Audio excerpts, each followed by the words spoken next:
Golden PYQ book Kumar Gaurav sir. World geography की class number 3 useful for Bharat के सभी प्रतियोगी परीक्षाओं में सामान्य अध्ययन के पूछे गए इंपोर्टेंट प्रश्न।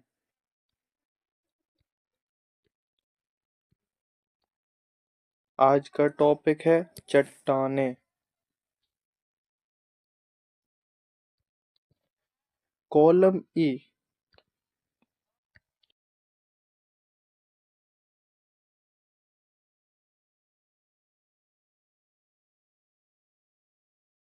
कॉलम ए और कॉलम बी के बीच निम्नलिखित में से कौन सा सही मेल है?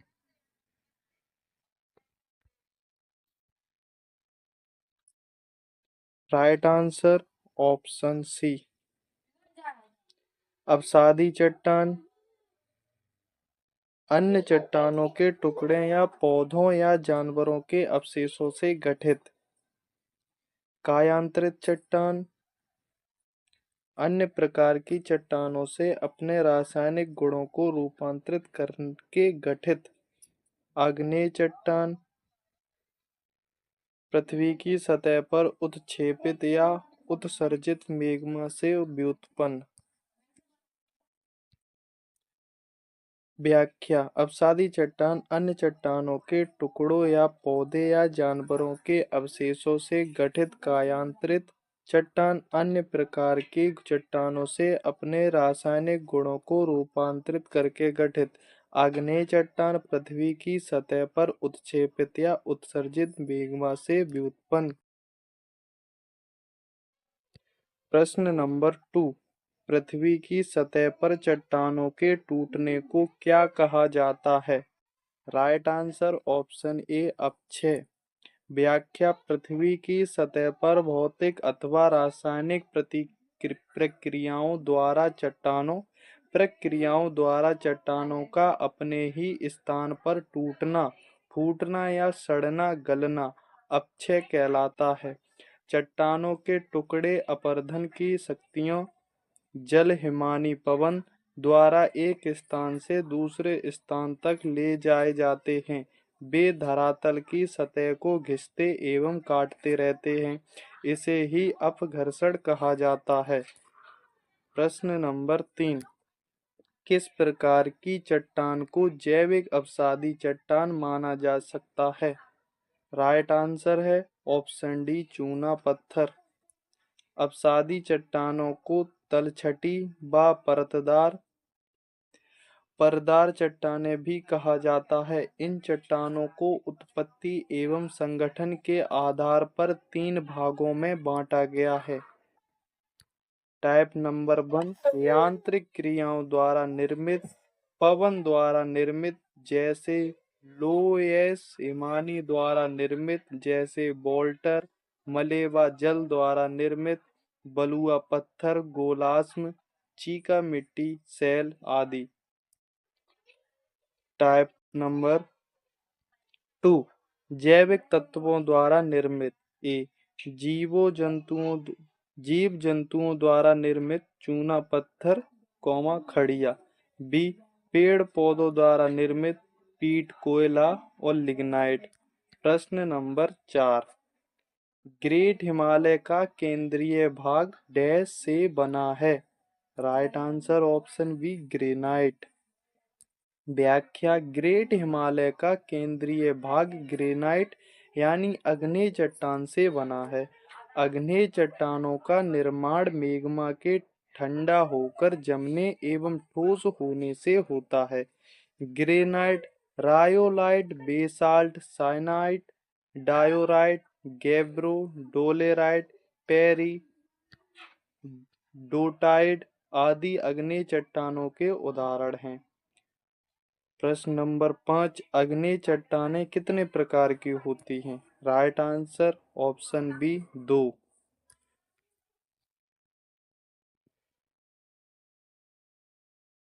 व्याख्या। उत्पत्ति स्थान की भिन्नता के आधार पर आग्नेय चट्टानों को 2 वर्गों में बांटा गया है। नंबर 1 वाहिरभेदी अग्नि चट्टान। नंबर 2, अंतर्भेदी अग्नि चट्टान। पाताली चट्टान से मध्यवर्ती चट्टान। गैब्रो एवं ग्रेनाइट अंतर्भेदी आग्नेय चट्टानों के उदाहरण हैं।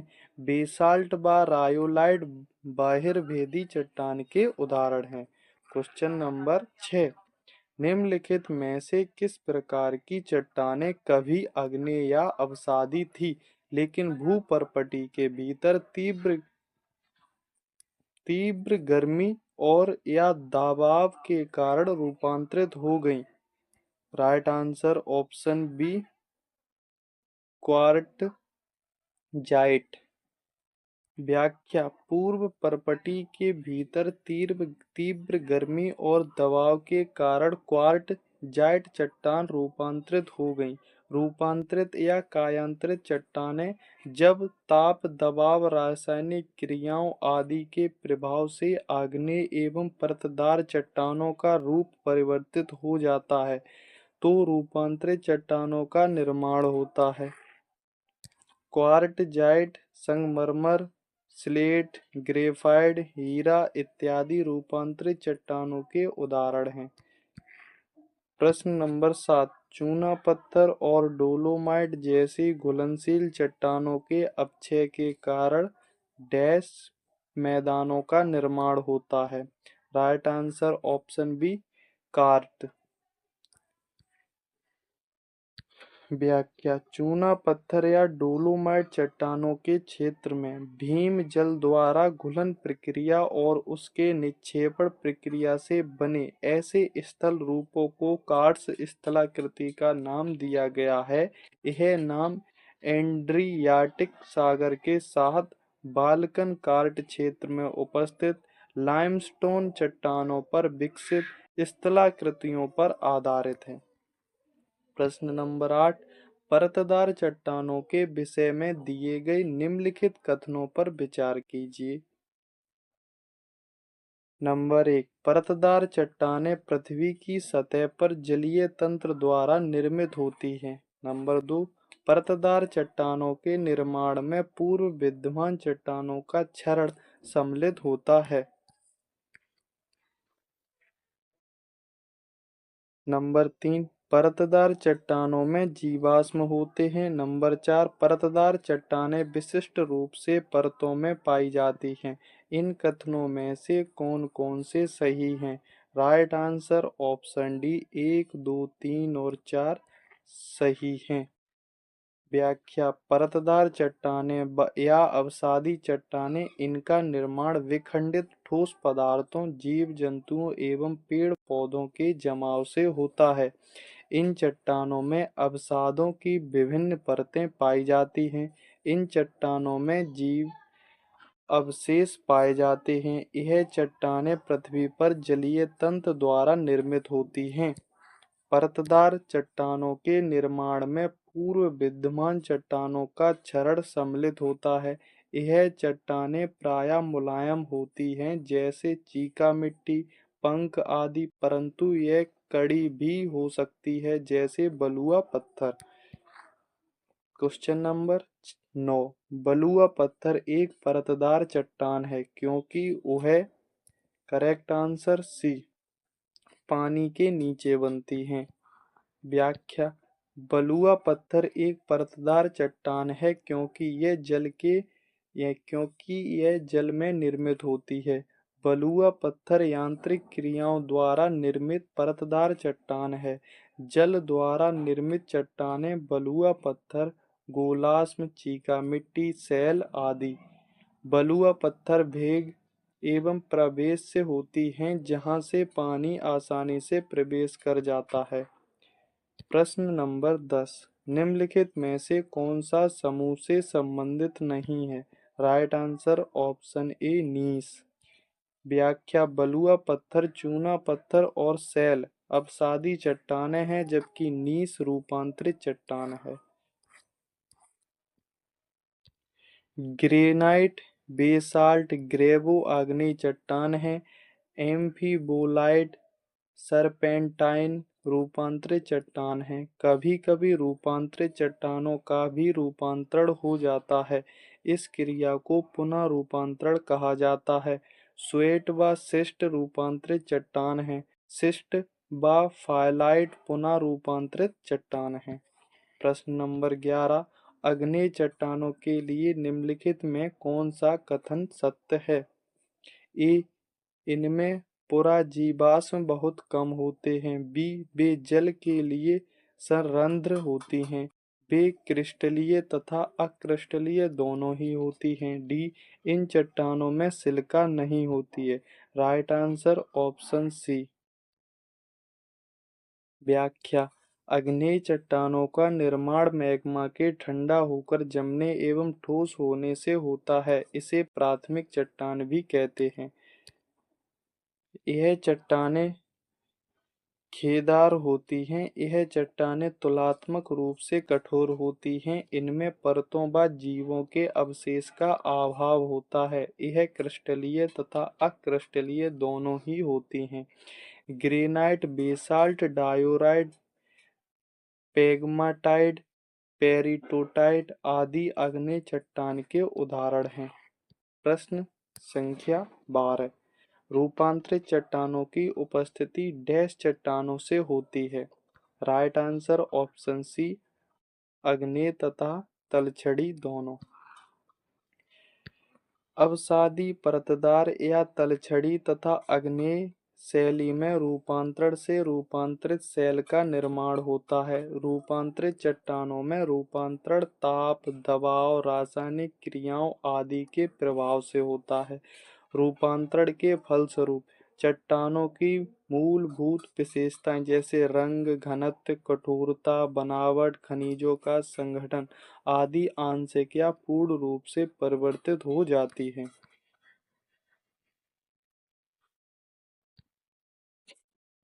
प्रश्न संख्या 13, सूची 1 को सूची 2 से सुमेलित कीजिए तथा सूचियों के नीचे दिए गए कोड से सही उत्तर चुनिए। राइट आंसर है ऑप्शन नंबर बी। व्याख्या, लाइमस्टोन, संगमरमर, सैंडस्टोन, क्वार्टजाइट, शैल, स्लेट, ग्रेनाइट, नीस। प्रश्न संख्या 14, ग्रेनाइट निम्नलिखित में से किस प्रकार की चट्टान है? राइट आंसर ऑप्शन सी, आग्नेय और रूपांतरित दोनों। व्याख्या, ग्रेनाइट आग्नेय और रूपांतरित दोनों की चट्टान है। उत्पत्ति स्थान की भिन्नता के आधार पर आग्नेय चट्टानों को दो भागों में बांटा गया है। नंबर 1, बाहिर्भेदी आग्नेय चट्टान। नंबर 2, अंतर्भेदी आग्नेय चट्टान। ग्रेवो एवं ग्रेनाइट अंतर्भेदी आग्नेय चट्टान के उदाहरण हैं। प्रश्न संख्या 15, निम्नलिखित में से कौन सा अवसादी चट्टान का उदाहरण नहीं है? Right answer option C, slate. Slate अवसादी चट्टान का उदाहरण नहीं है। कोयला, शैल तथा पोटाश आदि अवसादी चट्टान के उदाहरण हैं। अवसादी चट्टानों का निर्माण विखंडित ठोस पदार्थों, जीव जंतुओं एवं पेड़ पौधों के जमाव से होता है। धरातल का 75% भाग अवसादी चट्टानों से ढका हुआ है एवं शेष 25% भाग आग्नेय एवं रूपांतरित चट्टानों से निर्मित है। प्रश्न संख्या 16, निम्नलिखित चट्टानों में कौन सा रूपांतरित चट्टान का एक उदाहरण नहीं है? Right answer option D, granite. Granite आग्नेय चट्टान का उदाहरण है। आग्नेय चट्टानें कठोर व खेदार होती हैं। इन चट्टानों पर रासायनिक अपक्षय का बहुत कम प्रभाव पड़ता है। इन चट्टानों में जीवाश्मों का अभाव पाया जाता है। प्रश्न संख्या 17, सूची 1 को सूची 2 से सुमेलित कीजिए। राइट आंसर है ऑप्शन डी। व्याख्या, पैथोलिथ आग्नेय चट्टान, काग्लोमरेट अवसादी चट्टान, बरखान बालू का स्तूप, पिंगो परमाफ्रॉस्ट स्थायी बर्फीला क्षेत्र। प्रश्न संख्या 18। चट्टानों के निर्माण के दौरान अपनाया जाने वाला सही क्रम क्या है? नंबर 1 कायांतरित चट्टान, नंबर 2 लावा, नंबर 3 अग्नेय चट्टान, नंबर 4 अपसादी चट्टान। Right answer option B 2 3 4 1। चट्टानों के निर्माण के दौरान अपनाया जाने वाला सही क्रम लावा, अग्नेय चट्टान, अपसादी चट्टान, कायांतरित चट्टान है। लावा के जमाव से आग्नेय चट्टानों का निर्माण होता है और दबाव, ताप व रासायनिक क्रियाओं से अग्नेय व अपसादी चट्टानें कायांतरित चट्टानों में परिवर्तित हो जाती हैं। प्रश्न संख्या 19। सूची 1 को सूची 2 से सुमेलित कीजिए तथा सूचियों के नीचे दिए गए कोड से सही उत्तर चुनिए। राइट आंसर है इसका ऑप्शन नंबर ए। ए का 3, बी का 4, सी का 1, डी का 2। व्याख्या। अंतर्भेदी डोलराइट, डोलेराइट, बाहिर्वेदी अग्नेय बेसाल्ट, अवसादी पीट, कायांतरित क्वार्टजाइट। प्रश्न संख्या 20। निम्न में से कौन सी शैलें खेदार होती हैं? कौन सी शैलें खेदार होती हैं? राइट आंसर ऑप्शन ए अग्नेय चट्टान। अग्नेय चट्टानों का निर्माण ज्वालामुखी से निकले मेग्मा या लावा से होता है। जब तप्त एवं तरल मेग्मा ठंडा होकर पृथ्वी की बाह्य व आंतरिक परतों में जमकर ठोस अवस्था को प्राप्त कर लेता है। आग्नेय चट्टानें कठोर व खेदार होती है। इन चट्टानों में जीवाश्म नहीं पाए जाते हैं व खनिजों तत्वों की प्रधानता पाई जाती है। प्रश्न संख्या 21। लेकोलिथ या फेकोलिथ किस वर्ग की चट्टानें हैं? राइट आंसर ऑप्शन ए अग्नेय शैल।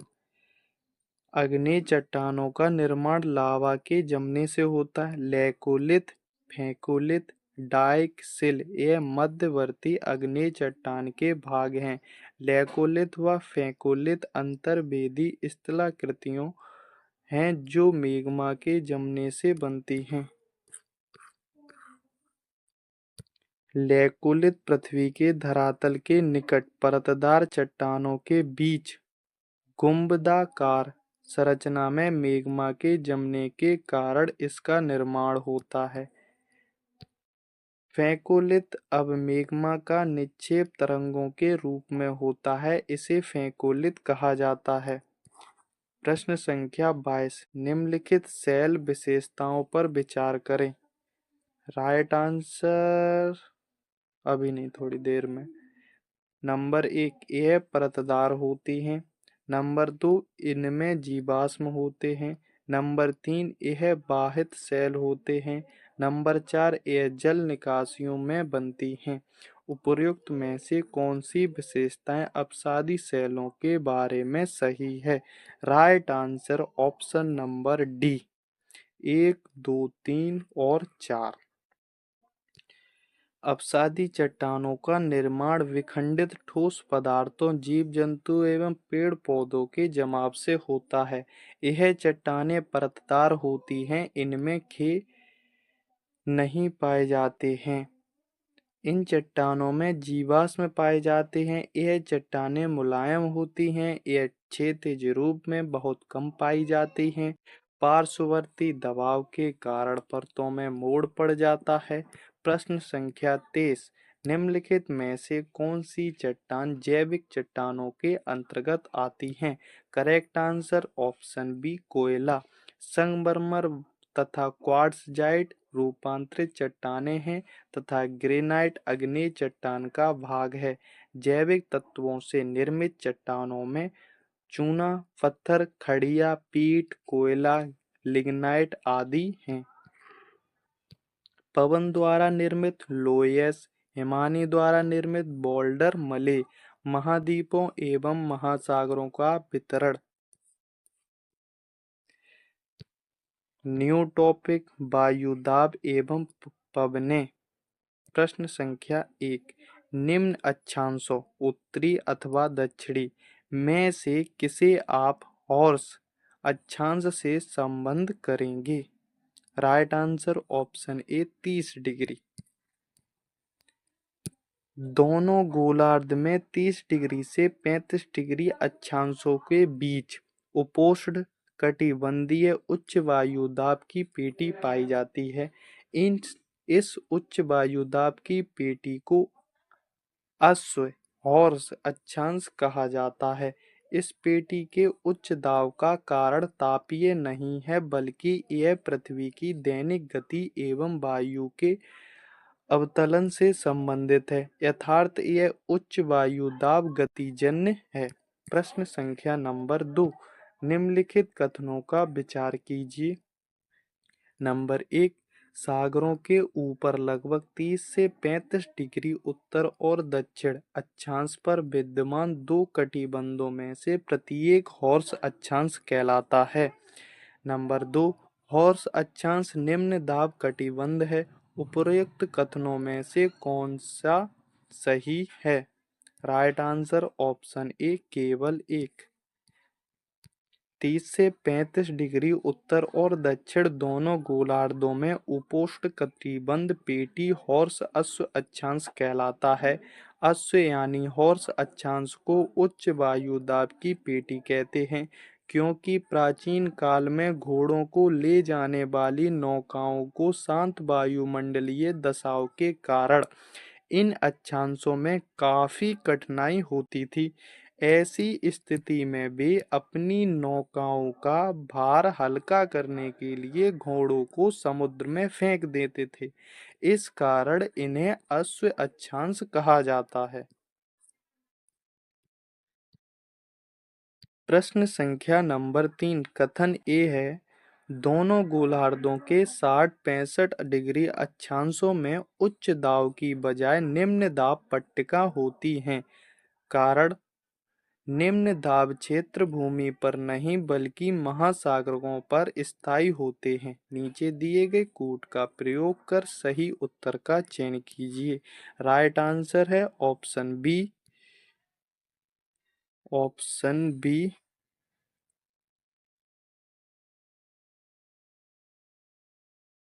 ए और आर दोनों सही हैं और आर ए का सही स्पष्टीकरण नहीं है। दोनों गोलार्धों में 60 से 65 डिग्री के बीच आर्कटिक एवं अंटार्कटिक वृत्तों के समीप उपध्रुवीय निम्न वायु दाब की पेटी पाई जाती है। निम्न दाब का क्षेत्र महासागरों पर ही स्थायी होता है। वर्ष भर निम्न तापमान के बावजूद यहाँ निम्न वायु दाब पाए जाते हैं। का मुख्य कारण यह है कि पृथ्वी की घूर्णन गति के कारण वायु ऊपर की ओर उठा दी जाती है, जिसके फलस्वरूप कम वायु दाब का निर्माण होता है। प्रश्न संख्या 4, दक्षिणी गोलार्ध में हवा का बाईं ओर विक्षेपित होने का क्या कारण है? Right answer option B Coriolis बल। पृथ्वी के घूर्णन से उत्पन्न होने वाले बल को कोरियोलिस बल कहा जाता है। कोरियोलिस बल केवल पवनों की दिशा को प्रभावित करता है। कोरियोलिस बल के कारण ही पवनें उत्तरी गोलार्ध में दाईं ओर तथा दक्षिणी गोलार्ध में पवनें बाईं ओर विक्षेपित हो जाती हैं। कोरियोलिस बल विषुवत रेखा पर शून्य होती हैं। प्रश्न संख्या नंबर 5, उत्तरी गोलार्ध की तुलना में दक्षिणी गोलार्ध में पश्चिमी पवन अधिक सशक्त तथा स्थायी होती है। क्यों? नंबर 1, उत्तरी गोलार्ध की तुलना में दक्षिणी गोलार्ध में भूखंड कम है। नंबर 2, उत्तरी गोलार्ध की तुलना में दक्षिणी गोलार्ध में कोरियोलिस बल अधिक होता है। तो उपर्युक्त में से कौन सा कथन सही है? राइट आंसर ए केवल ए। पश्चिमी पछुआ पवने, यह पवने उपोष्ण उच्च वायु दाब कटिबंध से उपध्रुवीय निम्न वायु दाब कटिबंधों की ओर चलने वाली पश्चिमी पवनों पछुआ कहते हैं। उत्तरी गोलार्ध की अपेक्षा दक्षिणी गोलार्ध में पवनों का प्रभाव अधिक स्थायी और निश्चित होता है। पछुआ पवनों का सर्वोत्तम विकास 40 से 65 डिग्री दक्षिणी अक्षांशों के बीच होता है, जहां इसे गरजते चालीसा, प्रचंड पचासा, चीखते साठा के नाम से जाना जाता है। कोरियोलिस बल दोनों गोलार्धों में समान रूप से लगता है। इनमें केवल पवनों की दिशा में ही परिवर्तन होता है। प्रश्न संख्या नंबर 6, गरजने वाली 40, प्रचंड 50, सीखने वाली 60 पवनें पृथ्वी के किस गोलार्ध में चलती है? करेक्ट आंसर बी, दक्षिणी गोलार्ध में। पछुआ पवनें स्थायी रूप से दक्षिणी गोलार्ध में चलती हैं। दक्षिणी गोलार्ध में इन पछुआ पवनों को अपनी प्रचंड वेग के कारण दक्षिणी गोलार्ध में अक्षांशीय स्थितियों के आधार पर गरजता चालीसा, प्रचंड पचासा व चीखता साठा कहा जाता है। उत्तरी गोलार्ध की तुलना में दक्षिणी गोलार्ध में यह पवन अधिक प्रचंड एवं व्यवस्थित होते हैं। प्रश्न संख्या नंबर 7, सूची 1 को सूची 2 के साथ सुमेलित कीजिए और सूचियों के नीचे दिए गए कोड का प्रयोग करके सही उत्तर दीजिए। Right answer option B. एक व्याख्या, foehn Alps, simoom Kurdistan, Santa Ana California, Zonda Argentina. प्रश्न संख्या नंबर 8, निम्नलिखित में से कौन सा युग्म सही सुमेलित नहीं है? नंबर बी, बोरा पोलैंड। व्याख्या, फोन यह शुष्क एवं गर्म पवन है। यह हवा दक्षिणी आल्प्स पर्वत के सहारे ऊपर उठती है एवं वर्षा के पश्चात आल्प्स पर्वत के ऊपरी ढाल पर नीचे उतरती है। यह फ्रांस, इटली आदि देशों में प्रभावित होती है। बोरा यह मध्य यूरोप के पर्वतीय क्षेत्रों से यूगोस्लाविया के एड्रियाटिक तट की ओर बहने वाली एक ठंडी हवा है। मिस्ट्रल ये फ्रांस में आल्प्स पर्वत से रोन नदी यानी राइन घाटी से भूमध्य सागर की ओर प्रभावित होने वाली ठंडी पवन है। खमसिन मिस्र देश में प्रभावित होने वाली गर्म पवन है। प्रश्न संख्या नंबर 9, निम्न स्थानों में से किस एक में रुधिर वर्षा होती है? Right answer option A, Italy. Sirocco Sahara मरुस्थल में इटली, सहारा मरुस्थल से इटली में प्रभावित होने वाली यह एक गर्म वायु है जो बालू के कणों से युक्त होती है। इटली में जब बारिश होती है तो इन बालू के कणों के कारण वर्षा की बूंदें लाल रंग की हो जाती हैं। इस प्रकार की वर्षा को इटली में रक्त वर्षा यानी ब्लड रेन कहा जाता है। प्रश्न संख्या नंबर 10, निम्नलिखित में से कौन सा सुमेलित नहीं है? Right answer option C, blizzard Chile. व्याख्या, विलिजार्ड यह पवन साइबेरिया एवं उत्तरी अमेरिका के उत्तरी भाग में प्रभावित होती है। यह ठंडी पवन है। सिरोको यह पवन सहारा मरुस्थल से भूमध्य सागर के मध्य, मिस्र, लीबिया, सिसिली, इटली, ट्यूनीसिया और स्पेन देश में प्रभावित होती है। चिनूक अमेरिका, यूएसए एवं कनाडा में यह पवन रॉकी पर्वत के पूर्वी ढाल पर प्रभावित होती है। नॉर्वेस्टर न्यूजीलैंड में पर्वतीय क्षेत्रों में प्रभावित होने वाली गर्म पवन है। नॉर्वेस्टर एक काल बैसाखी एक स्थानीय वर्षा और आंधी तूफान है जो भारत और बांग्लादेश में होती है। प्रश्न संख्या नंबर 11, निम्नलिखित में से कौन सा सही सुमेलित नहीं है? Right answer option D, mistral Australia. Mistral यह फ्रांस में आल्प्स पर्वत से भूमध्य सागर की ओर प्रभावित होती है। सेंटा एना अमेरिका के कैलिफोर्निया में चलने वाली गर्म पवन है। हबूब सूडान से चलने वाली गर्म एवं शुष्क पवन है। यामो जापान में चलने वाली शुष्क एवं गर्म पवन है। प्रश्न संख्या नंबर 12। निम्नलिखित में से कौन सा एक युग्म सही सुमेलित नहीं है? राइट आंसर ऑप्शन डी शामल ऑस्ट्रेलिया। शामल अरब, ईरान एवं इराक के मरुस्थलीय क्षेत्र में चलने वाली शुष्क पवन है। लेवेस स्पेन में चलने वाली शुष्क पवन है। ब्रिक फिल्टर ऑस्ट्रेलिया के मरुस्थलीय क्षेत्र में चलने वाली शुष्क पवन है। ब्लैक रोलर उत्तरी अमेरिका में प्रभावित होने वाली पवन है। प्रश्न संख्या नंबर 13। निम्नलिखित में से किस स्थानीय पवन को डॉक्टर वायु भी कहते हैं? Right answer option A harmattan. Harmattan पवन यह पश्चिमी अफ्रीका के सहारा से उत्तर पूर्व से दक्षिणी पश्चिम दिशा में चलने वाली गर्म एवं शुष्क वायु है। इस पवन को डॉक्टर पवन भी कहा जाता है क्योंकि जब यह वायु सहारा से गिनी तट की ओर प्रभावित होती है तो वहां के निवासियों को आर्द्र मौसम से राहत मिलती है। प्रश्न संख्या 14। सूची 1 को सूची 2 का मिलान कीजिए। Right answer option D. व्याख्या।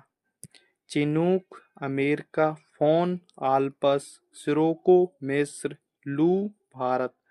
प्रश्न संख्या 15। सूची 1 को सूची 2 से सुमेलित कीजिए। Right answer option number C. शांत मेखला विषुवत रेखीय पवन विक्षेप बल जीजी कोरियोलिस। गर्जती चालीसा पछुआ पवन हरमट्टन डॉक्टर विंड। प्रश्न संख्या नंबर 16। सूची 1 को सूची 2 के साथ सुमेलित कीजिए। Right answer option number A. व्याख्या। चिनूक संयुक्त राज्य America, sirocco Africa, brickfielder Australia, mistral Europe. प्रश्न संख्या नंबर 17। स्थानीय पवन सिमूक निम्न में से किस देश में बहती है? राइट आंसर ऑप्शन ए ईरान। व्याख्या। स्थानीय पवन सिमूक ईरान देश में बहती है। यह पवन अरब व सहारा मरुस्थलों में चलती है। Sahara Jordan, Iraq, Iran, Syria, Israel, अरब प्रायद्वीप के रेगिस्तानों में चलने वाली उष्ण शुष्क एवं दम घोंटू पवन है। प्रश्न संख्या 18। निम्नांकित में से कौन सा युग्म सुमेलित नहीं है? राइट आंसर ऑप्शन बी खमसिन अरब। सांता आना कैलिफोर्निया, खमसिन मिस्र, फोन स्विट्जरलैंड, मिस्ट्रल फ्रांस। प्रश्न संख्या नंबर 19। एक ठंडी स्थानीय हवा रोन घाटी में कभी कभी नीचे बहती है उसे कहते हैं क्या? ऑप्शन नंबर बी मिस्ट्रल कहते हैं। व्याख्या। मिस्ट्रल यह फ्रांस में आल्प्स पर्वत से भूमध्य सागर की ओर प्रभावित होने वाली पवन है। यह काफी ठंडी, शुष्क एवं तीव्र गति से प्रभावित होने वाली पवन है। यह पवन तापमान को काफी नीचे गिरा देती है एवं फसलों के लिए हानिकारक होती है। प्रश्न संख्या नंबर 20। निम्नलिखित स्थानीय पवनों में से किसे हिमभच्ची स्नो इंटर कहा जाता है? Right answer option A chinook. Chinook पवनें भारत पर्वतीय ढालों के सहारे चलने वाली गर्म और शुष्क स्थानीय पवनों को उत्तरी अमेरिका व कनाडा में चिनूक कहा जाता है। मुख्य रूप से यह पवनें शीत ऋतु में चलती हैं। इस ऋतु में उत्तरी अमेरिका के बृहद मैदानों में बर्फ की परत बिछ जाती है, किंतु किंतु जब यह गर्म व शुष्क चिनूक हवाएं रॉकी पर्वतों को पार कर पूर्व के प्रेरी घास के मैदानों में उतरती हैं तो उसे बर्फ की परत को शीघ्र शीघ्र ही पिघला देती हैं। इसलिए इन पवनों को हिम बछड़ी पवने भी कहते हैं। प्रश्न संख्या नंबर 21, निम्नलिखित में से कौन शीतल पवन है? Right answer option B pampero. Pampero Argentina एवं उरुग्वे के पंपास क्षेत्र में दक्षिण एवं दक्षिण पश्चिम से चलने वाली ध्रुवीय पवन है जो काफी शीतल होती है। कभी कभी यह हवाएं चक्रवातीय वर्षा भी लाती हैं। प्रश्न संख्या नंबर 22, निम्नलिखित में कौन सा सही नहीं है? Right answer option C monsoon पवने। व्यापारिक पवने, पछुआ पवने व ध्रुवीय पवनों तीनों का संबंध वायुदाब की पेटियों से है। यह पवनें स्थायी पवनें होती हैं। मानसूनी पवनें वे हवाएं हैं जो मौसम के अनुसार अपनी दिशा परिवर्तन कर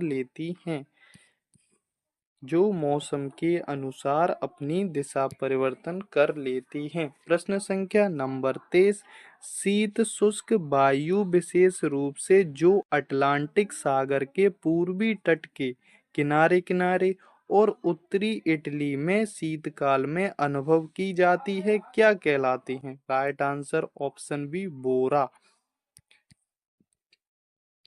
शीत शुष्क वायु विशेष रूप से जो अटलांटिक सागर के पूर्वी तट के किनारे किनारे और उत्तरी इटली में शीतकाल में अनुभव की जाती है, बोरा पवन कहलाती हैं। यह पवन शुष्क तथा ठंडी प्रचंड पवन है। प्रश्न संख्या नंबर 24, सूची 1 को सूची 2 से सुमेलित कीजिए। Right answer option number B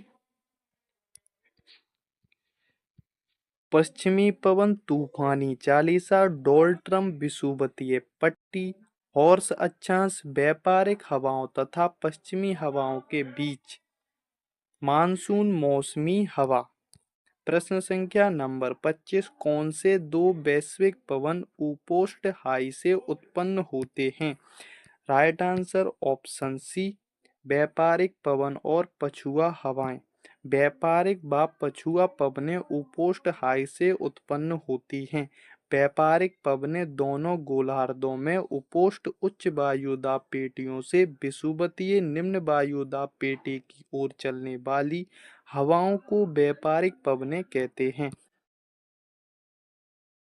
पछुआ पवनें दोनों गोलार्ध में उपोष्ण उच्च वायुदाब पेटियों से उपध्रुवीय निम्न दाब पेटियों की ओर बहने वाली पवनों को पछुआ पवनें कहते हैं। प्रश्न संख्या नंबर 26, सूची 1 को सूची 2 के साथ सुमेलित कीजिए। Right answer option number B है। कटावेटिंग वृड उच्च भूमि में स्थित शीत वायु का प्रभाव। चिनूक गर्म शुष्क वायु या रॉकी पर्वतों के पूर्वी ढलान की ओर बहना। सांता आना दक्षिणी कैलिफोर्निया में गर्म शुष्क वायु। फोन आल्प्स के दक्षिणी ढलान में बहने वाली गर्म शुष्क वायु। प्रश्न संख्या नंबर 27, डोल्ट्रम निम्न अक्षांश रेखाओं के मध्य स्थित है। राइट आंसर ऑप्शन सी 5 से 5 डिग्री अक्षांश। व्याख्या विषुवत रेखा के दोनों ओर 5 डिग्री उत्तर व 5 डिग्री दक्षिण अक्षांश तक एक निम्न दाब की पेटी होती है। यह पवन में क्षैतिज गति नहीं होती। पवन शांत होने के कारण इसे शांत पेटी या डोल्ट्रम कहा जाता है। इस डोल्ट्रम की पेटी में दिन के समय संवहन धाराएं उठती हैं एवं दोपहर के बाद बिजली की चमक एवं गरज के साथ वर्षा होती है। प्रश्न संख्या नंबर 28। पछुआ हवाओं की सर्वाधिक गति होती है। राइट आंसर ऑप्शन बी दक्षिणी गोलार्ध के महासागरों पर। पछुआ हवाओं की सर्वाधिक गति दक्षिणी गोलार्ध के महासागरों पर होती है। उपोष्ण उच्च वायुदाब कटिबंध से उपध्रुवीय निम्न वायुदाब कटिबंध की ओर बहने वाली पवन पछुआ पवन कहलाती है।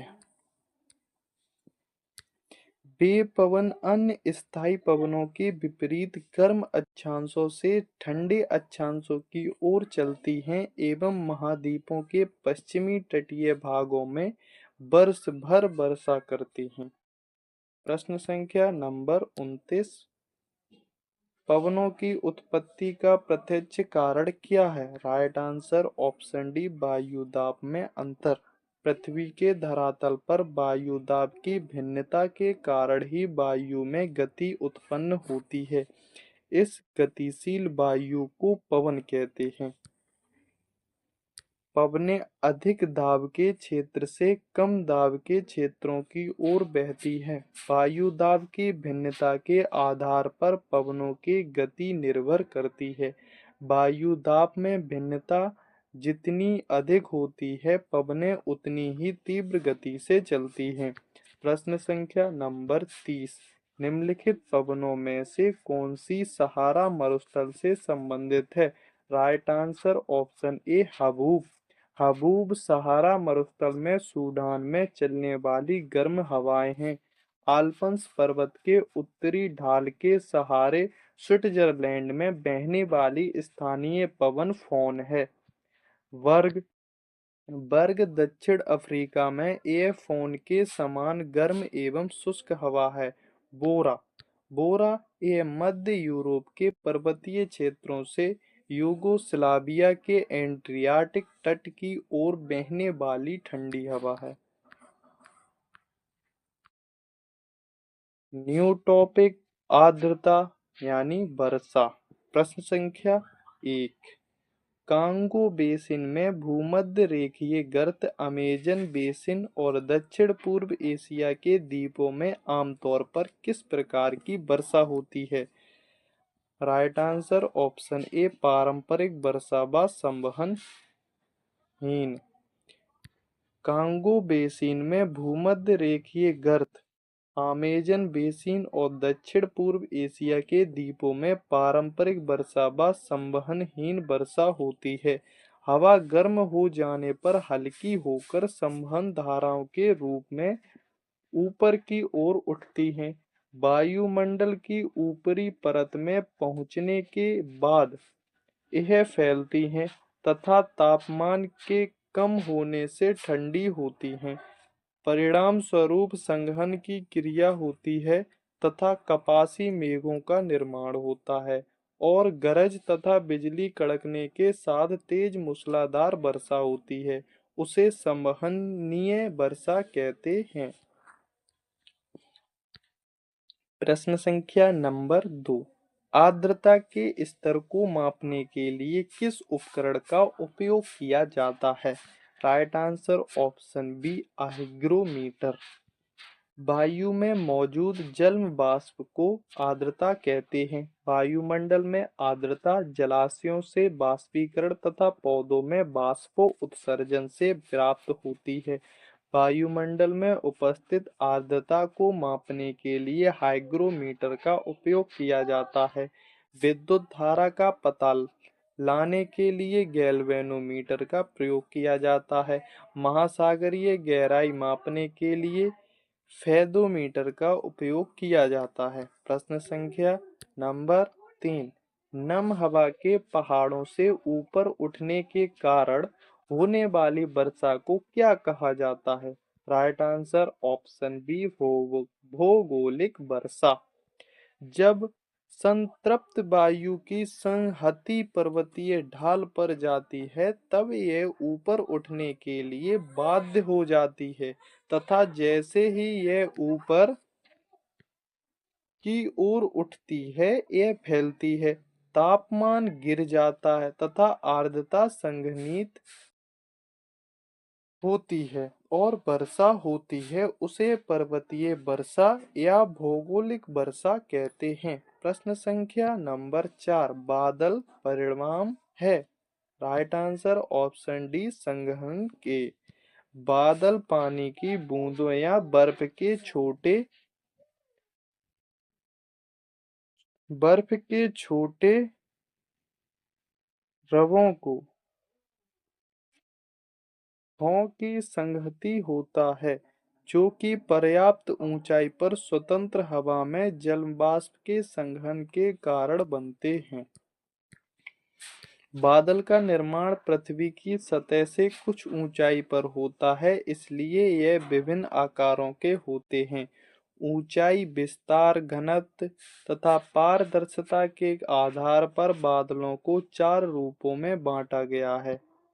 नंबर 1, पच्छाद मेघ, नंबर 2, कपासी मेघ, नंबर 3, स्तरी मेघ, नंबर 4, वर्षा मेघ। प्रश्न संख्या नंबर 5, निम्नलिखित में से कौन सा बादल अत्यधिक तीव्र वर्षा के लिए उत्तरदायी होता है? राइट आंसर ऑप्शन बी कापासी वर्षा। कापासी वर्षा मेघ, यह मेघ अत्यधिक लंबवत विकास वाले होते हैं। यह वर्षा मेघ विस्तृत तथा गहरे बादल होते हैं। इनके साथ इनमें मूसलाधार वर्षा, ओला एवं त्वरित झंझा लाना इन मेघों की विशेषता है। यह अत्यधिक तीव्र वर्षा करने में सहायक होते हैं। कपासी मेघ, यह मेघ रुई या कपास के ढेर जैसे प्रतीत होते हैं। इन मेघों के शीर्ष की तुलना गोभी के फूल से की जाती है। इनमें वर्षा कभी कभी होती है। प्रश्न संख्या नंबर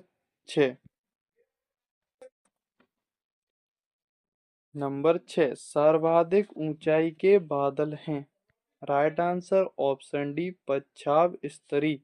पच्छाद स्तरी मेघ 8,000 से 1,200 मीटर की ऊंचाई पर होते हैं। यह मेघ सर्वाधिक ऊंचाई पर पाए जाते हैं। यह बादल सफेद चादर के समान संपूर्ण आकाश में छा जाते हैं। यह मेघ चक्रवात के आगमन के सूचक होते हैं। कापासी मेघ रुई के समान दिखते हैं। यह प्रायः 4,000 से 7,000 की मीटर की ऊंचाई पर बनते हैं। मध्य कपासी मेघ भूरे अथवा श्वेत रंग के होते हैं। स्तरी मेघ धरातल से कुछ ऊंचाई पर होते हैं एवं कोहरे की भांति आकाश को ढक लेते हैं।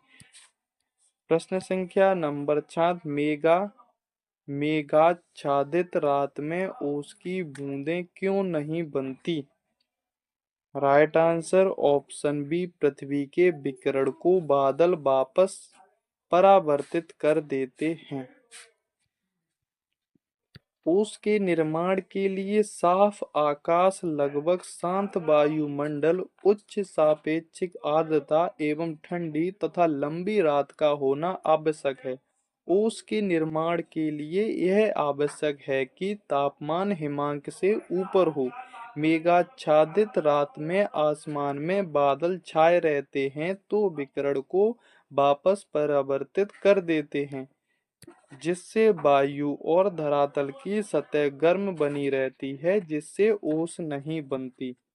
प्रश्न संख्या नंबर 8, हवा के एक विशेष नमूने में जलवाष्प की वास्तविक राशि का एक मापन होता है। इसे एक आंशिक दबाव के रूप में मापा जाता है। करेक्ट आंसर ऑप्शन बी पूर्ण आर्द्रता। पूर्ण आर्द्रता हवा के एक विशेष नमूने में जलवाष्प की वास्तविक राशि का एक मापन होता है। इसे एक आंशिक दबाव के रूप में मापा जाता है। इसे ग्राम प्रति घन सेंटीमीटर में व्यक्त किया जाता है। प्रश्न संख्या नंबर 9।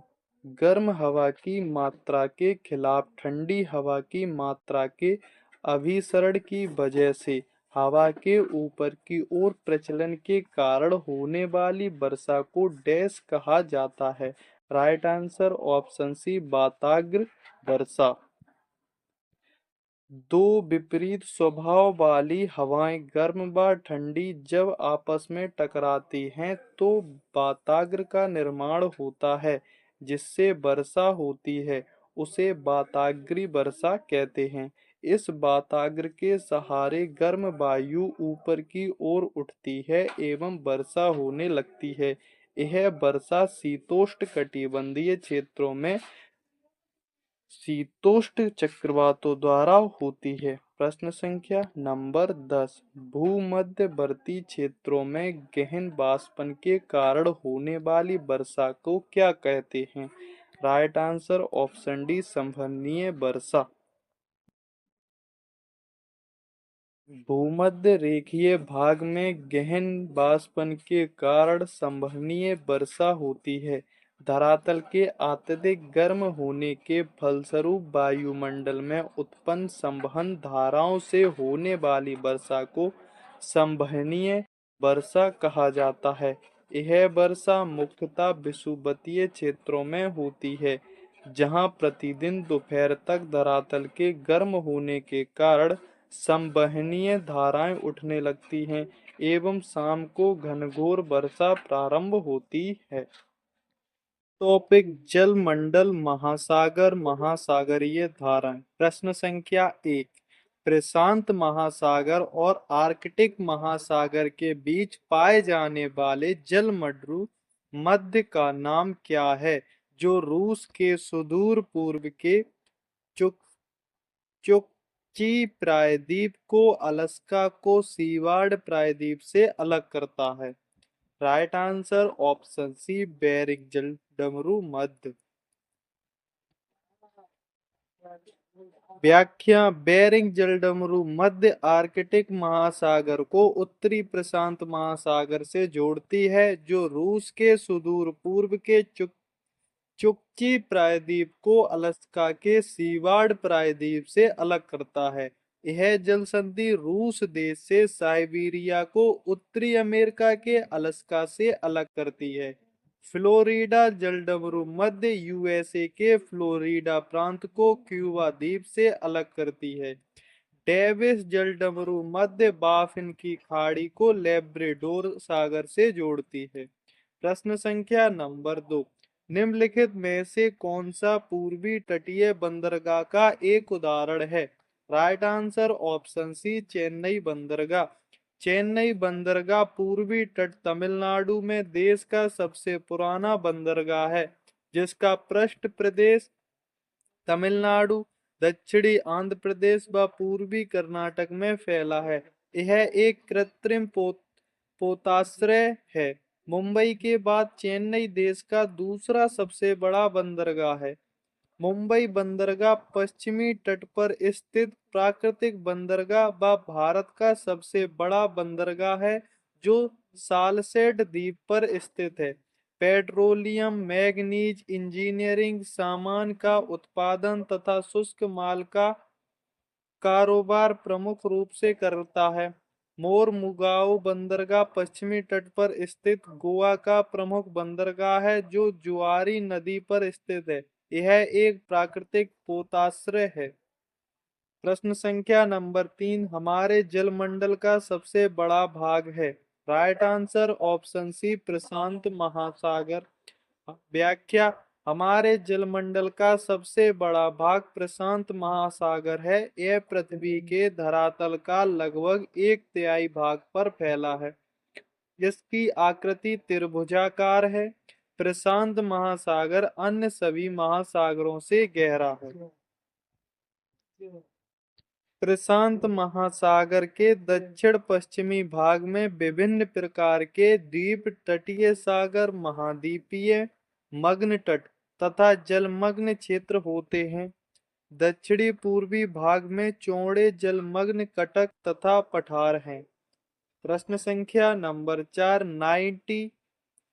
90 ईस्ट रीच 90 डिग्री पूर्व रीच निम्नलिखित में से कौन से महासागर में स्थित है? Right answer option D, Hind महासागर में। 90 डिग्री रेखांश पूर्व 90 ईस्ट रीच, यह रेखा उत्तरी पूर्व से दक्षिणी ध्रुव तक यानी उत्तरी ध्रुव से दक्षिणी ध्रुव तक चलने वाली रेखांश है। यहाँ हिंद महासागर के तल पर एक मध्य महासागरीय रीच है जिसका नाम पूर्वी गोलार्ध के केंद्र में मध्याह्न 90 डिग्री रेखा के साथ लगभग समानांतर स्ट्राइक के लिए रखा गया है। यह रीच 5000 किलोमीटर लंबी और 200 मीटर गहरी बंगाल की खाड़ी से दक्षिण पूर्व भारतीय रीच तक फैली है। प्रश्न संख्या नंबर 5, निम्नलिखित में से कौन सा समूह सही नहीं है? राइट आंसर ऑप्शन ए, टेलीग्राफ पठार हिंद महासागर। अटलांटिक महासागर की सबसे विशिष्ट एवं बृहत संरचना मध्य अटलांटिक कटक को माना जाता है। इस कटक के लगभग 55 डिग्री उत्तरी अक्षांश के पास यह कटक सर्वाधिक चौड़ा है। यहाँ इसे टेलीग्राफ पठार का नाम दिया गया है, जबकि दक्षिण अटलांटिक महासागर में कटक का एक हिस्सा पश्चिम में अफ्रीका की ओर निकला हुआ है। इसे वेल्विस कटक का नाम दिया गया है। अगुलहास मेसिन हिंद महासागर का भाग है। कोको कटक प्रशांत महासागर में स्थित है।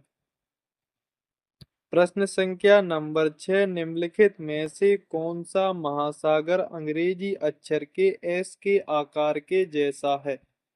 Right answer option C, Atlantic महासागर। अटलांटिक महासागर अंग्रेजी के एस आकार की आकृति के समान है। इसके पूर्व में यूरोप एवं अफ्रीका महाद्वीप है और पश्चिम में उत्तरी अमेरिका एवं दक्षिणी अमेरिका महाद्वीपों के मध्य फैला है। इसके उत्तर में ग्रीनलैंड एवं आर्कटिक महासागर और दक्षिण में अंटार्कटिक या दक्षिणी महासागर है। इस महासागर के मध्य भाग में एक एस आकार की लंबी मध्य महासागरीय कटक स्थित है। यह यहाँ मुख्यतः दो गर्तें साउथ सैंडविच तथा प्लूटो रिको अंटार्कटिक महासागर का सबसे गहरा गर्त अवस्थित है। प्रश्न संख्या नंबर 7, महासागरीय नितल का सबसे विस्तृत भाग कौन सा है? राइट आंसर ऑप्शन डी, गहरे सागरीय मैदान।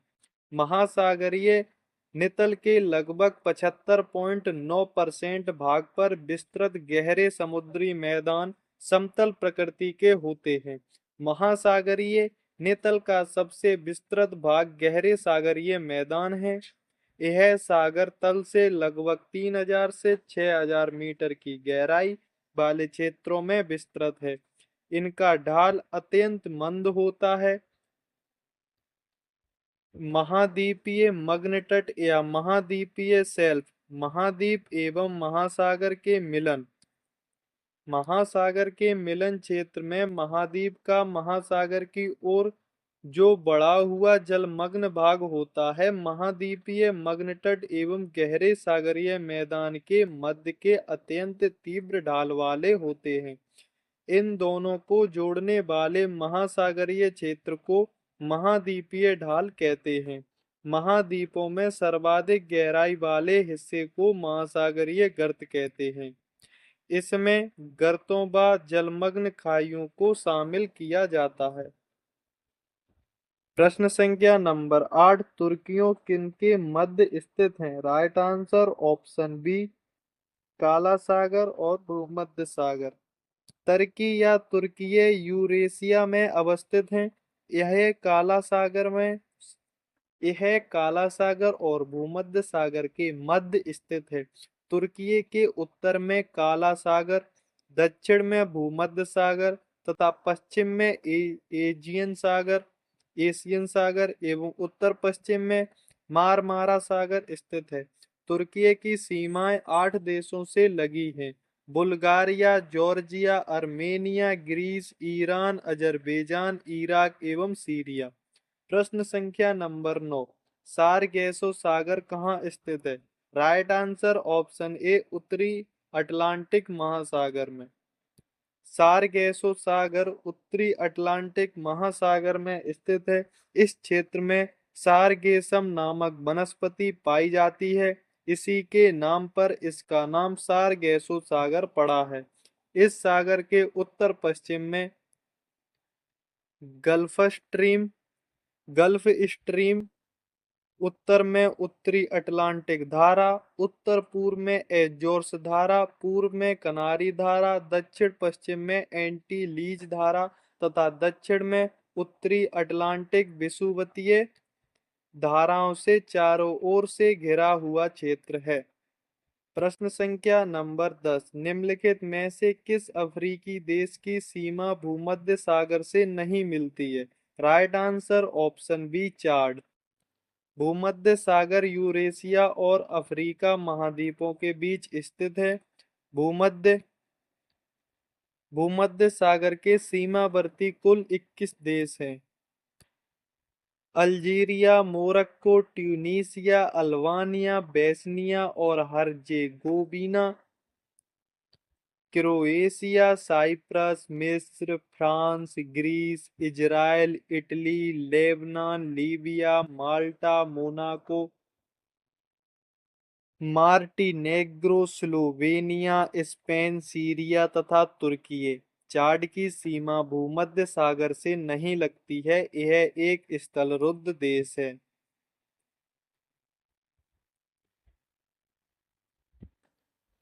प्रश्न संख्या 11। निम्नलिखित में से कौन से देश बाल्टिक सागर के तट पर स्थित नहीं है? Right answer option D Sweden एवं नॉर्वे। बाल्टिक सागर यूरोप के उत्तरी भाग में स्थित है जो 9 देशों से सीमा बनाता है। Germany, Poland, Denmark, Latvia, Estonia, Lithuania, रूस, स्वीडन एवं फिनलैंड।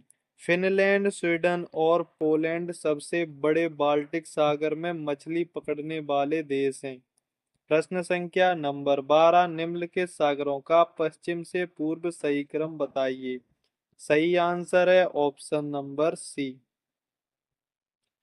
दिए गए सागरों का पश्चिम से पूर्व सही क्रम: भूमध्य सागर, काला सागर, कैस्पियन सागर, अरल सागर। भूमध्य सागर यूरेशिया व अफ्रीका महाद्वीपों के मध्य घिरा हुआ है। काला सागर यूरोप के दक्षिण पूर्वी छोर पर स्थित है। इसकी सीमा यूक्रेन, जॉर्जिया, तुर्की, रूस, बुल्गारिया और रोमानिया से लगती है। कैस्पियन सागर एक आंतरिक झील है। यह विश्व की सबसे बड़ी खारे पानी की झील भी है। इसकी सीमा कजाकिस्तान, ईरान, तुर्कमेनिस्तान, अजरबैजान, रूस देशों से लगती है। अरब सागर मध्य एशिया में स्थित एक झील है जो कजाकिस्तान व उज्बेकिस्तान से सीमा लगाती है। प्रश्न संख्या नंबर 13। अगुलहास धारा चलती है। राइट आंसर ऑप्शन ए हिंद महासागर में। हिंद महासागर में मोजाम्बिक धारा तथा मेडागास्कर धारा मेडागास्कर द्वीप के दक्षिण में मिल जाती है तथा संयुक्त रूप से प्रभावित होती है। इस संयुक्त रूप से प्रभावित धारा को अगुलहास धारा के नाम से जाना जाता है। प्रश्न संख्या नंबर 14। निम्नलिखित में से कौन सी महासागरीय धारा हिंद महासागर से संबंधित है? Right answer option C Agulhas धारा। अगुलहास हिंद महासागर की धारा है जो मोजाम्बिक व मेडागास्कर धाराओं के मिलने से बनती है। फ्लोरिडा धारा अटलांटिक महासागर की गर्म जल धारा है। कनारी धारा यह उत्तरी अटलांटिक महासागर की ठंडी जल धारा है। क्यूराइल धारा प्रशांत महासागर की ठंडी जल धारा है। प्रश्न संख्या नंबर 15। निम्नांकित में से कौन सी जलधारा उत्तरी अटलांटिक महासागर में प्रभावित नहीं होती है? Right answer option B Benguela. Benguela जलधारा दक्षिणी अटलांटिक महासागर की ठंडी जलधारा है जो दक्षिणी अफ्रीका के पश्चिमी तट के सहारे उत्तर दिशा में प्रवाहित होती है। यह जलधारा कालाहारी मरुस्थल के निर्माण में सहायक है। गल्फ स्ट्रीम फ्लोरिडा व नॉर्वेजियन उत्तरी अटलांटिक महासागर की गर्म जलधारा है। प्रश्न संख्या नंबर 16 सूची 1 को सूची 2 के साथ सम्मिलित कीजिए और सूचियों के नीचे दिए गए कोड का प्रयोग करके सही उत्तर का चयन कीजिए। Right answer option number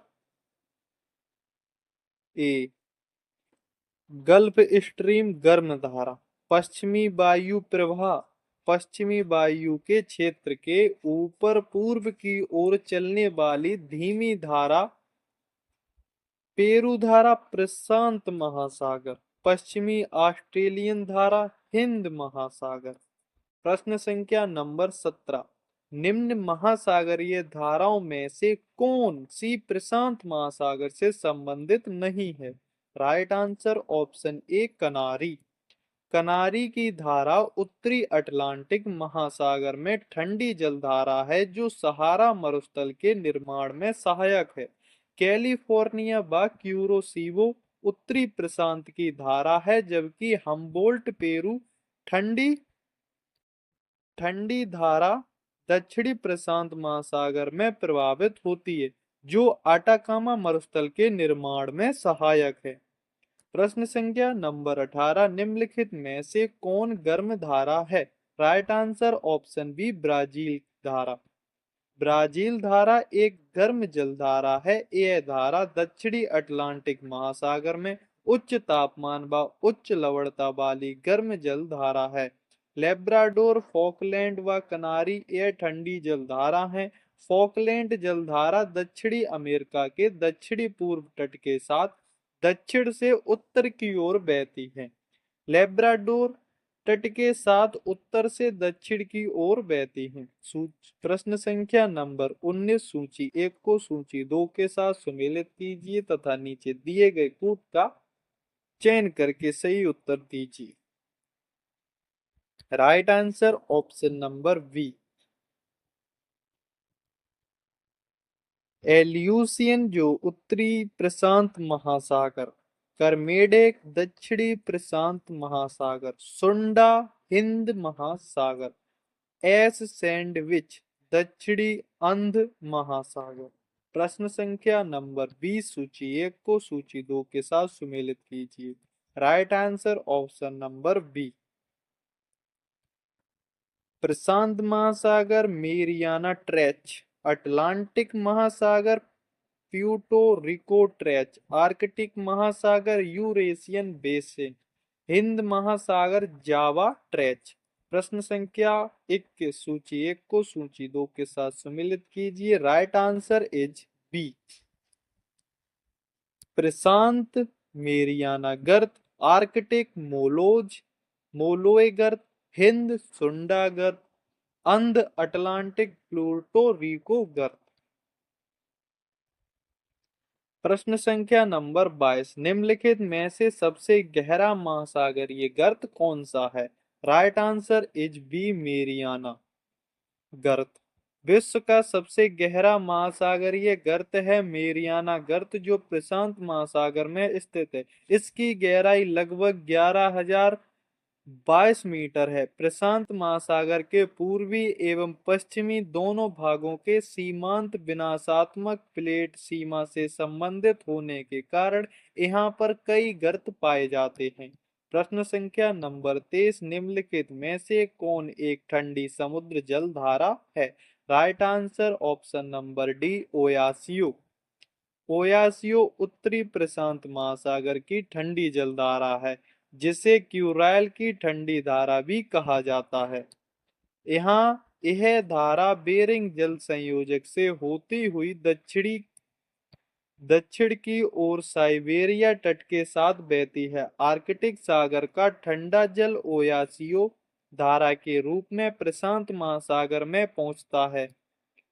Antilles, Alaska व अगुल्हास गर्म जल धाराएं हैं। प्रश्न संख्या नंबर 24, निम्नलिखित में से कौन सी समुद्री धारा गर्म समुद्री धारा है? Right answer option number B, Brazil. पूर्वी ऑस्ट्रेलिया की गर्म धारा दक्षिणी विषुवत रेखीय गर्म धारा का दक्षिण की ओर प्रभावित भाग ऑस्ट्रेलिया के पूर्वी तट के साथ बहती है। इसी कारण इसे पूर्वी ऑस्ट्रेलिया या न्यू साउथ वेल्स की गर्म धारा की संज्ञा दी जाती है। लेब्राडोर, वेगुएला व कनारी की जलधारा ठंडी जलधाराएं हैं। प्रश्न संख्या नंबर 25, सूची एक को सूची दो के साथ सुमेलित कीजिए। Right answer is number D, महासागरीय धारा महासागर। लेब्राडोर धारा उत्तरी अटलांटिक महासागर में, ब्राजील धारा दक्षिणी अटलांटिक महासागर में, क्यूरोसीवो धारा उत्तरी प्रशांत महासागर में, अगुलहास धारा दक्षिणी हिंद महासागर में। प्रश्न संख्या नंबर 26, गल्फ स्ट्रीम है। गल्फ स्ट्रीम उत्तरी अटलांटिक की गर्म धारा है। Is right. Correct answer option number C. Gulf stream उत्तरी अटलांटिक महासागर में प्रवाहित होने वाली एक गर्म जल धारा है। गल्फ स्ट्रीम की उत्पत्ति मैक्सिको की खाड़ी से होती है। फ्लोरिडा की धारा व एंटीलीज की धारा मिलकर हैटरस अंतरद्वीप से हैटरस अंतरीप से ग्राउंड बैंक के बीच प्रभावित होती है,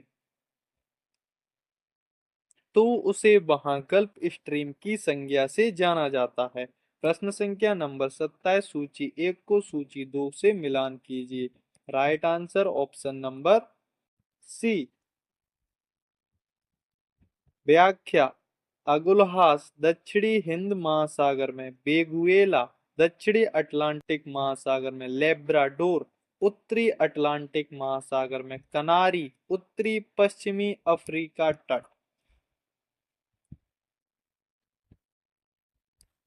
प्रश्न संख्या 28, प्रचलित पवनों के प्रभाव में प्रभावित महासागरीय धाराएं क्या कहलाती हैं? Right answer option number D, प्रवाह। जब पवन वेग से प्रेरित होकर सागर की सतह का जल आगे की ओर अग्रसर होता है तो उसे प्रवाह कहते हैं। जब सागर का जल एक निश्चित सीमा के अंतर्गत निश्चित दिशा की ओर तीव्र गति से अग्रसर होता है तो उसे धारा कहते हैं। प्रश्न संख्या नंबर 29, हमबोल्ट धारा प्रभावित होती है। राइट आंसर ऑप्शन नंबर ए, दक्षिणी अमेरिका के पश्चिमी तट के सहारे।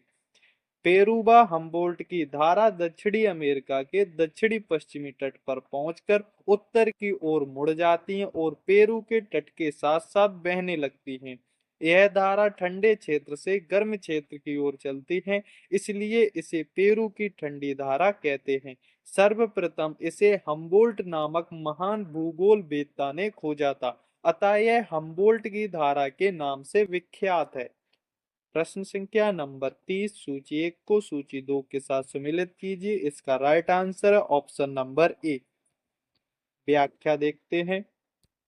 Humboldt Peru, Kuroshio Japan, Falkland Argentina, Agulhas दक्षिणी अमेरिका। प्रश्न संख्या नंबर 31, सूची एक को सूची दो से सम्मिलित कीजिए। इसका राइट आंसर है option number C.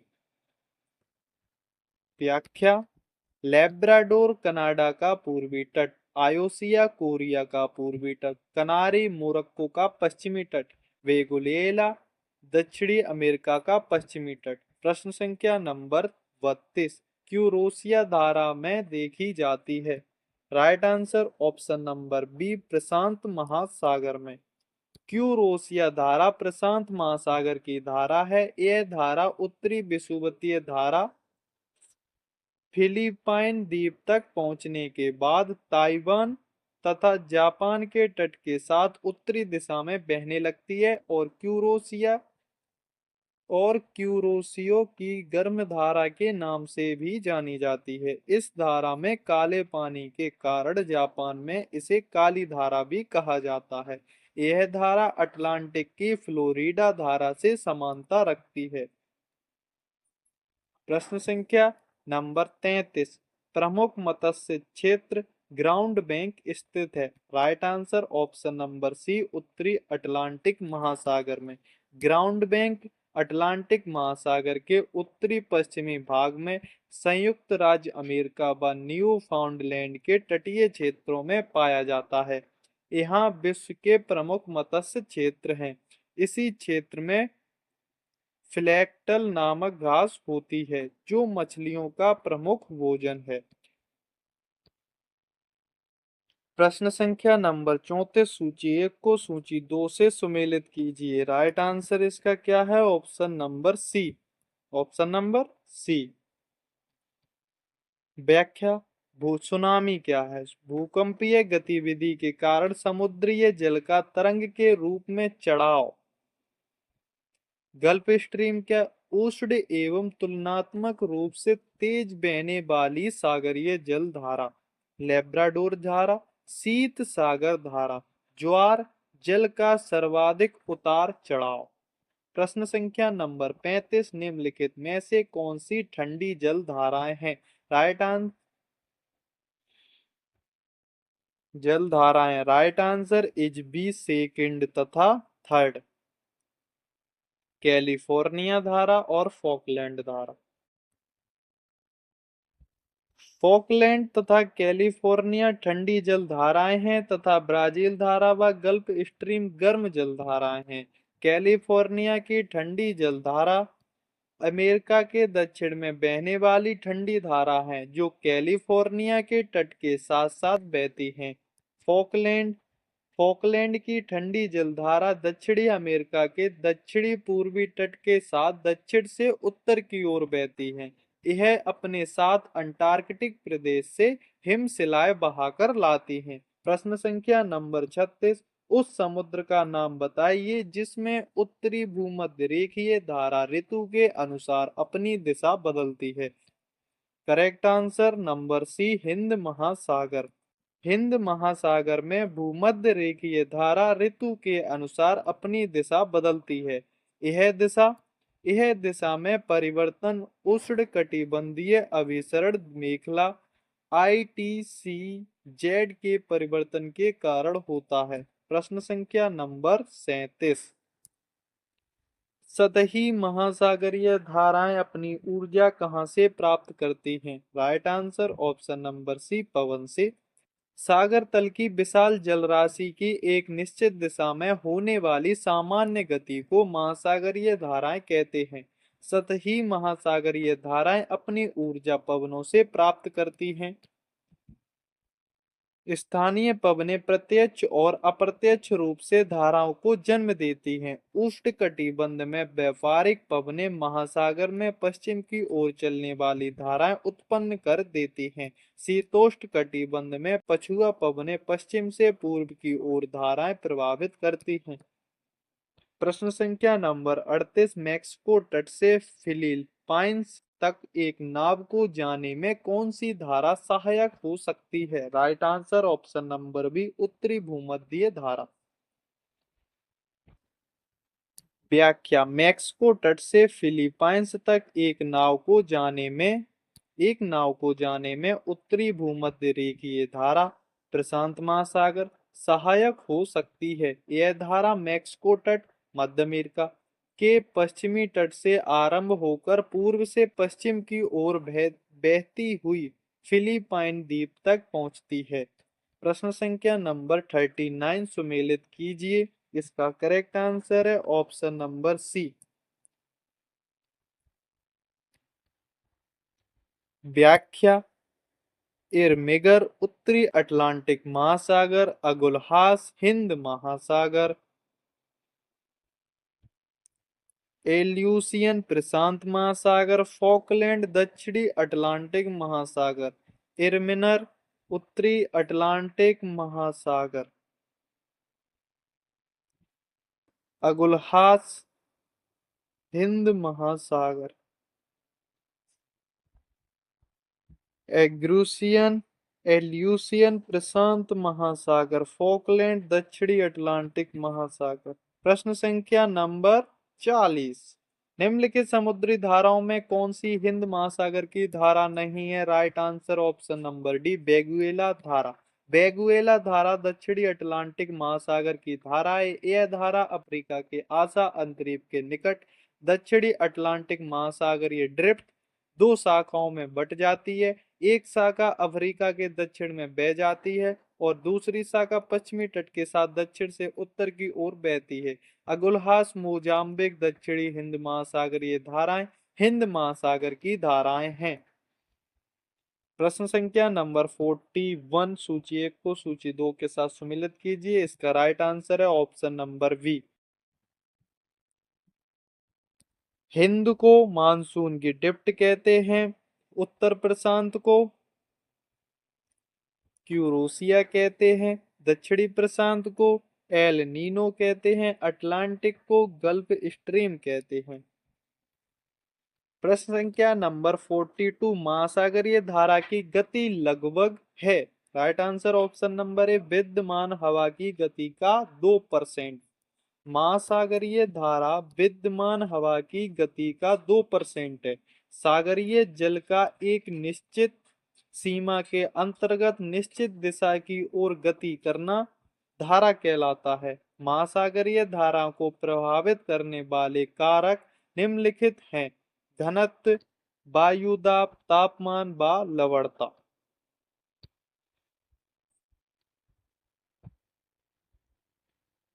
D and wait for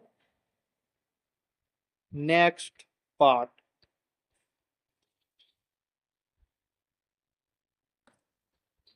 video को पूरा देखने के लिए धन्यवाद।